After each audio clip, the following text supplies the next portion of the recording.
에스라서의 오늘 9장의 말씀, 나의 하나님이여라고 하는 제목을 가지고 우리가 같이 은혜 받기를 원합니다. 이제 4개월이 지난 이후에 1절에 있는 것처럼 한 4개월이 지난 후입니다. 에스라 일행들이 한 1700명 남자만, 그리고 가족들과 포함하면 한 5000명 되는 가족들이 도착을 했죠. 그렇게 도착을 해서 4개월 정도의 생활을 하는 겁니다. 도착해서 번제와 속죄제를 드리고 이렇게 하나님 앞에 나왔을 때 그들의 삶 가운데 하나의 문제가 발생하죠. 1절에 보면 방백들이 내게 나와라고 하는 표현에 리더자급들이 나와서 참 그 에스라에게 제사장이고 또한 이 모든 이스라엘을 왕의 조서를 통해서 통치하며 다스릴 수 있는 권한을 가진 에스라에게 민원을 넣는 겁니다. 어떤 민원입니까? 1절에 있는 것을 보니까 이스라엘 백성과 제사장들과 르위 사람들이, 그리고 2절에 보니까 방백들과 고관들이라고 하는 그 리더자급과 또한 리더를 포함한 위에서부터 아래에 있는 모든 백성들 가운데 무엇은 일이 벌어집니까? 1절에 보니까 가나안 사람들에 있는 모든 족속들의 부족들 하나하나를 언급하면서 그들과 가증한 일을 행하였다라고 표현을 하고 있고요. 또한 가증한 일을 행하여 2절 그들의 딸을 맞이하여라고 표현을 이어서 하고 있습니다. 여기 가증한 일은 우상을 섬기는 일이겠죠. 가나안 땅이 왜 하나님께서 이스라엘 백성을 통해서 멸망시키셨습니까? 그들이 가증한 우상을 섬기는 부족이었기 때문에. 가나안 땅에 많은 신들이 있음에도 불구하고 그들의 우상들은요 생명을 취하는 것이었습니다. 심지어 제사를 드린 다음에 음란한 성적인 그 혼족의 제사들 모습들이 있었고요. 또한 몰렉의 신에게 자신의 자녀들을 불로 태워서 죽이는 그러한 가증한 일들이 있었습니다. 그러니까 성적으로 그다음에 생명을 다루는 일에 우상에 대해서의 그 인권들이 완전히 무시당한 것이죠. 그렇게 문제가 있는 그들의 딸을이라는 2절에 보면 딸을 맞이하였다라고 얘기하고 있습니다. 하나님은 이방인들의 여인들과의 결혼을 반대하셨죠. 그러나 성경에 보면 룻이라든지 이방의 여인과 결혼한 그런 내용들이 예수님의 족보에도 들어 있습니다. 그러니까 우리가 단순히 생각해서 이방의 여인을 무조건 결혼하면 안 된다라고 얘기하는 것은 성경의 여러 가지 상황들과 정황들을 보면 참 이해하기 힘든 그러한 모습일 것입니다. 그렇다면 왜 이들에 대해서 이방인들과의 혼족에 대해서 성경은 어떤 해석을 하기에 그렇게 경고를 하는가를 우리가 이해할 필요가 있죠. 이것은 무슨 이유가 있습니까? 바로 몇 가지 이유가 있겠지만 크게는 영적인 그 하나님의 그 씨, 여자의 후손으로 태어난 하나님의 씨를 막고자 하는 사단의 방법이었습니다. 그러니까 하나님의 정체성, 하나님의 정통성을 흐트리고자 하기 위한 하나님께 그 믿음의 씨들을 없애기 위한 방법이 바로 우상을 섬기는 이방인들과 하나님을 섬기지 않는, 또한 하나님을 섬기더라도 하나님을 자신들의 우상과 같은 여러 이방인들의 신과 같이 하찮게 여기는, 그 중에 하나로 여기는 그러한 민족들의 부족들의 딸들과 결혼하는 것은 하나님의 신앙과 믿음을 무너뜨린다는 거죠. 여러분, 이러한 모습들 구약에 보면 솔로몬 시대에 솔로몬이 정원 계약을 통해서 이방의 여인들과 나라의 통일성, 그다음에 또한 그들의 정치적인 입지를 다지기 위해서 결혼을 합니다. 그러나 여인들과 결혼하는 것은 끝나는 것이 아니라 그 여인들이 무엇을 가지고 들어옵니까? 그렇습니다. 그 나라에 섬기던 우상들을 가지고 들어오죠. 그리고 그들이 산당을 짓고 마음껏 예배할 수 있도록 솔로몬은 영적으로 그 혼족을 이루게 됩니다.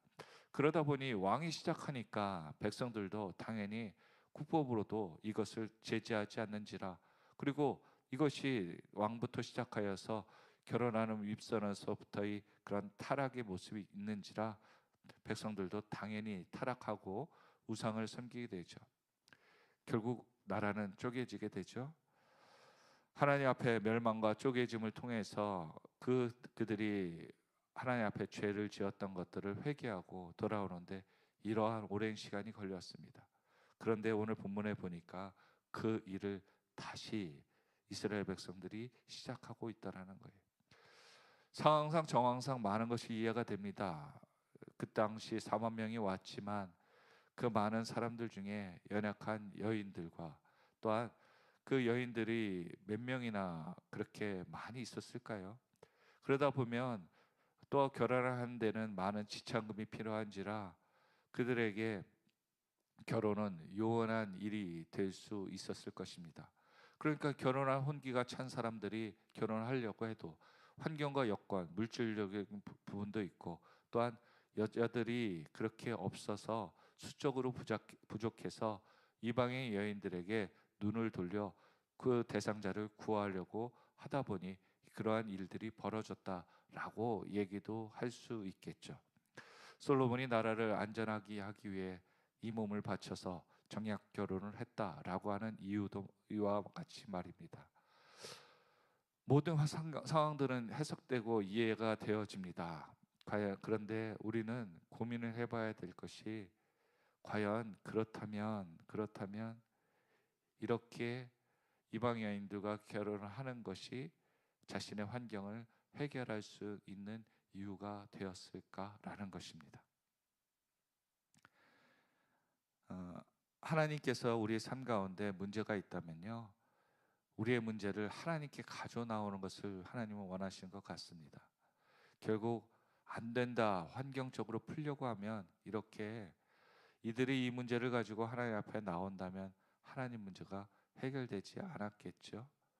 결국 이 문제는 에스라가 또한 아닥사스다 왕이 에스라를 파견하기 위한 하나의 빌미가 되지 않았을까 그렇게도 생각해 봅니다. 왜냐하면 아닥사스다 왕이 나라를 통치하는 가운데 치리하는 가운데 무슨 일이 자꾸 안 되고요. 또한 적국들이 자꾸 반란을 일으켜 자신들이 평화 통치를 하는 가운데 많은 어려움을 겪는 겁니다. 그런 가운데 그가 생각했을 때 이 문제가 무엇일까를 찾아보다 보니까 이스라엘의 성전의 재건을 생각했던 것이죠.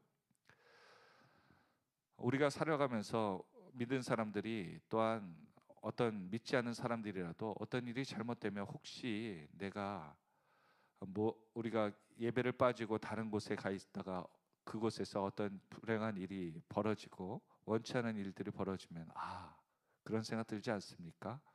건강한 생각은 아니겠지만 그래도 내가 오늘 예배 빠졌기 때문에 이렇게 안 좋은 일이 있는 거야. 하나님이 혼내시는가 보다.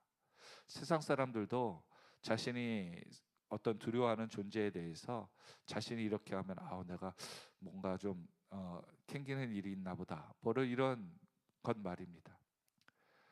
아닥사스다 왕도 자신의 나라가 위기가 처하거나 자신의 신변에 위험이 있다 보니 그는 그 여러 신들에게 그 신의 누여움을 풀고자 애쓰는 과정 가운데 오늘 이스라엘도 하나의 모델로 나왔던 겁니다. 쳐다보니까 지금 고레스 왕 때 나라를 위해서 기도해 달라고 그렇게 수많은 물질을 보내서 했는데 가 보니까 얘기를 들어보니까 내용인즉슨 보니까 이스라엘 사람들이 엉망인 겁니다. 예배는 형식적으로 드릴 뿐이요 그들의 기도와 응답들이 고레스 왕 이후에 있는 이 페르시아에게 온전히 이루어지지 않는다는 모습이 있었던 것이죠.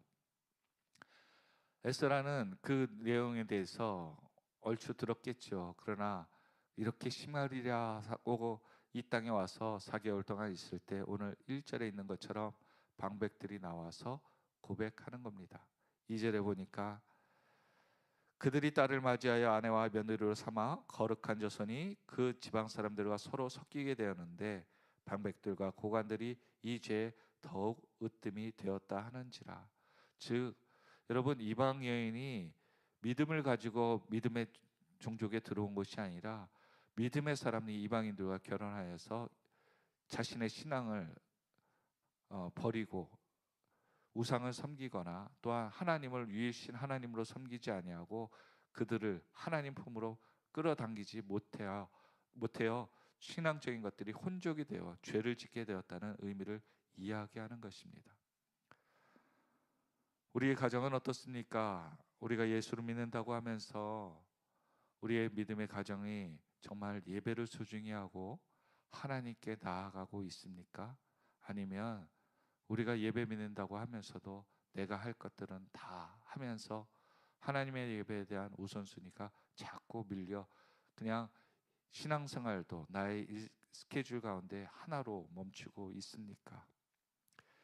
에스라의 반응은 어떻습니까? 3절에 내가 이 일을 듣고 속옷과 겉옷을 찢고 머리털과 수염을 뜯으며 기가 막혀 앉았으니, 4절에 보니까 내가 저녁 제사 드릴 때까지 기가 막혀 앉았더니, 그리고 5절에 저녁 제사를 드릴 때 내가 근심 중에 일어나 속옷과 겉옷을 찢은 채 무릎을 꿇고 나의 하나님 여호와를 향하여 손을 들고.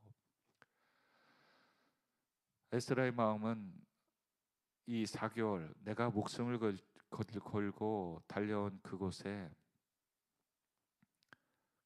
곳이 또한 많은 영적인 그 희망을 가지고 왔을 것입니다.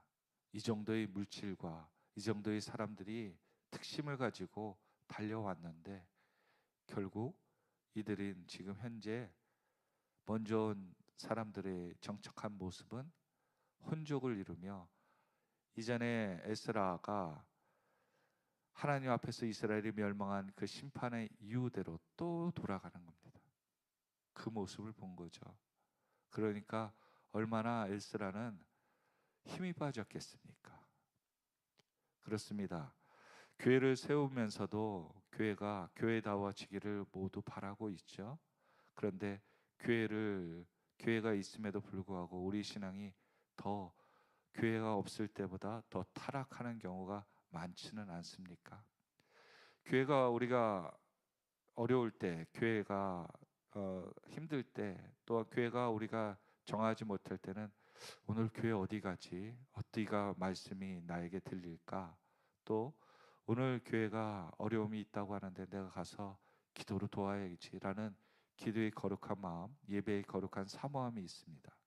그런데 교회가 아무 일이 없고 또한 내가 신앙적으로 마음의 영적인 편안함이 있으면요, 하나님에 대한 말씀에 대한 기도의 갈급함들이 없어지더라고요. 그러다 보니까 오늘 내가 돈이 없을 때는 그냥 오늘 하루 사는 것도 감사한 거예요. 그런데 돈이 내가 풍족하다 보니까 쓸 것 또한 내가 무엇을 먹어야 되지라고 걱정하더라고요. 예전에 돈이 없을 때는 어떻게 먹어야 될까, 오늘 한 끼 어떻게 해결해야 될까 걱정을 하는데 이제는 무엇을 어느 정도 먹어야 되지, 어제 그거 먹었으니까 오늘 뭘 먹어야 되지, 이 편안함에 빠져 우리의 이 간절함과 사모함 그리고 우리의 나태함이 우리 영적인 것들을 무너뜨리고 있다는 것을 깨닫게 되죠.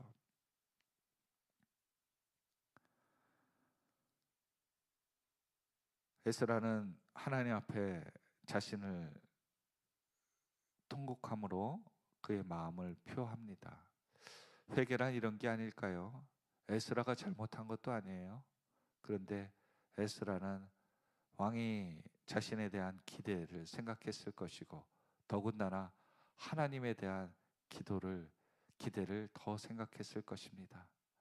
그래서 왕이 군대를 파견해주고 보호해주겠다는 것들도 거절하고 기도하면서 그들이 하나님의 도우심을, 이 역사는 하나님이 함께 하시는 것이다 라고 믿음으로 시작했는데 그들의 상황들이 너무나도 처참했기에 우리가 다시 하나님 앞에 멸망하는 것은 아닌가 라고 하며 6절에 그 기도가 이어지는 것이죠. 오늘 교회는 무엇입니까? 기독교의 공동체는 무엇입니까? 이 땅에, 이 나라의 기독교인들은 무엇입니까? 너가 잘 되고 못되고가 아니고요, 한 사람이 잘못하면 다 잘못하는 것이고, 또한 한 사람이 희생하여 하나님의 영광을 올려드리면 그 공동체가 살아나는 것입니다. 오늘 수많은 사람들이 죄를 짓고, 심지어 방백들과 고관들이 더욱 죄의 으뜸이 되는 그 처참한 죄에 있을 때 회개하러 나오니까 한 사람을 통해 하나님이 준비하시더라고요. 누굴 준비하십니까? 4절에 같이 읽겠습니다.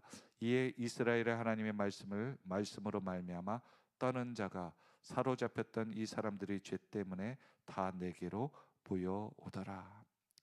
하나님께서 말씀으로 말미암아 떠는 자가 있었다는 거예요. 여러분, 우리의 신앙 하나님의 말씀으로 떨 수 있기를 예수 그리스도의 이름으로 축원드립니다. 아멘. 정말 중요한 겁니다. 신앙에 왜 우리가 타락하고 죄를 짓습니까? 하나님 말씀이 두려운 줄 모르기 때문입니다. 하나님이 그의 손을 치시면요, 우리가 살아날 사람이 아무도 없죠. 에스라는 분명히 성경을 말씀을, 학자 에스라는 말씀을 보며 하나님 앞에 얼마나 우매한 이스라엘 백성들의 죄 때문에 그들이 안 당할 그 심판을 당한 그 모습에 너무 마음이 찢어질 겁니다. 우리 그런 거 있지 않습니까? 영화나 드라마 보면 꼭 주인공에게 그 쓴소리하거나 막 비꼬거나 악한 짓을 하는 악당들을, 악의 역을 맡는 그런 캐릭터들이 있죠. 그럼 속으로 우리는 생각하죠. 아우, 나중에 주인공이 갑자기 뭐 환경이 급반전되면서 주인공에 의해서, 또한 주변에 의해서 인과응보로, 또한 그들이 한 죄에 대해서 부끄러움을 당하거나 심판을 당하거나, 그렇게 죄의 결말, 자신이 뿌린 것에 대해서 결말을 맞을 것이다 라는 그러한 모습들이 있죠. 그래서 그 영화는, 그런 영화나 드라마 보면 그런 부분들이 등장하면, 그런 장면들이 등장하면서 주인공이 눌려있던 것들, 억울한 것들이 풀려지며 보는 분들의, 청자들의 카타르시스가 느껴질 것입니다.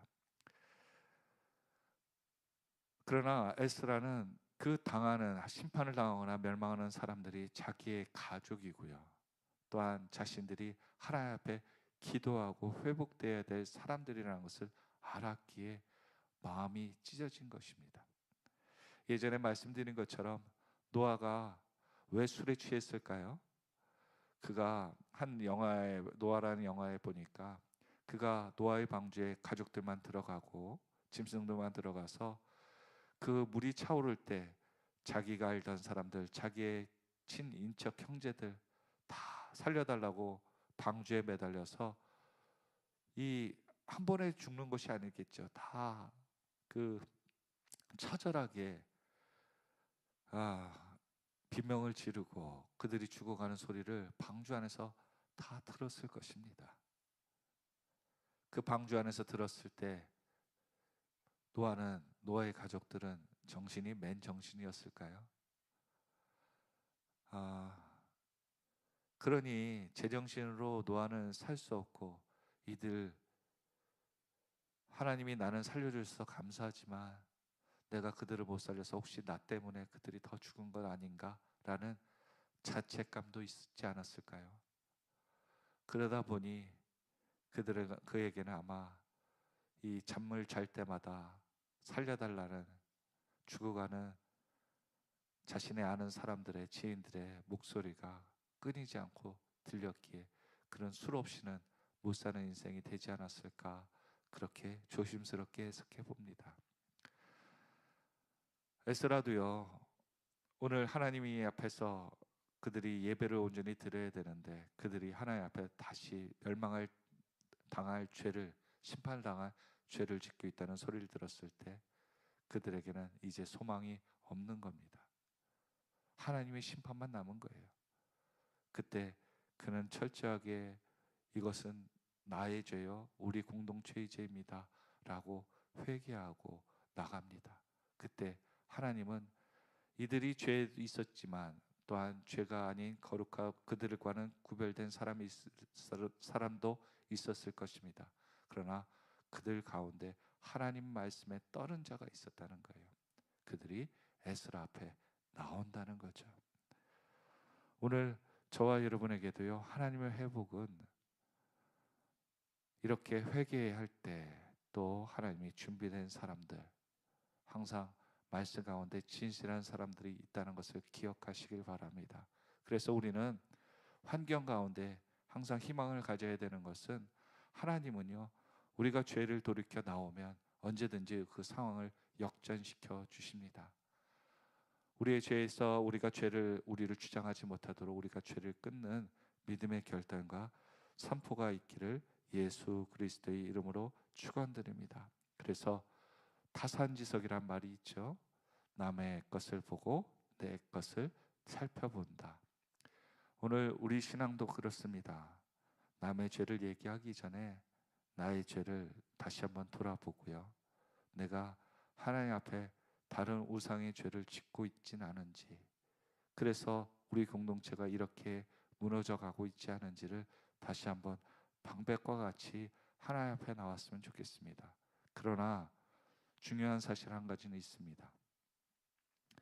이것이 우리가 다른 사람을 정죄하는 일로 쓰여서는 안 된다는 거죠. 어떤 분은 그러더라고요. 회개 기도를 해요. 그런데 남편의 죄, 아내의 죄, 부모의 죄, 자녀의 죄를 모든 사람들 앞에서 까발리듯이 자기가 심판자가 된 것처럼 고백하며 기도하더라고요.